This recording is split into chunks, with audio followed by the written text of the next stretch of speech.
কতদিন হয়ে গেল তোমাকে বিয়ে করেছি, তোমার এখনো পেট ফোলেনি কেন?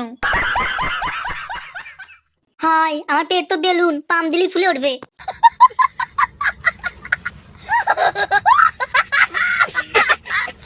পেট ফুলতে গেলি পাম দিতে হয়, আদর করতে হয়, তাহলেই পেট ফোলে।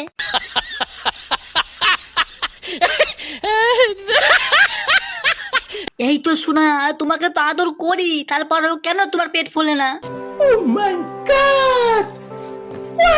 আরে চুদির ভাই, টাচ করলে যদি পেট ফুলে উঠতো তাই তো হয়ে যেত। তোর মেশিন আমার মেশিনের মধ্যে ঢুকাতে হবে, তাহলেই পেট ফুলবে। কেন শোনা, তা নাহলে পেট ফুলবে না? ইস, এই বলদাকে যে কি করে বুঝাই। আরে পেট ফুলতে গেলে মধু লাগে, মধু। মধু নালি কখনোই হয় না।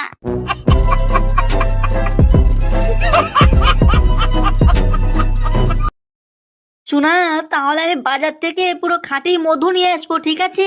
কেন রে চুদির ভাই, তুই কি বুঝিস না নাকি? হ্যাঁ, পেট ফুলতে গেলি তোর মেশিনে যে মধু বেরোয়, সেই মধু লাগবে আমার, তাহলেই হবে।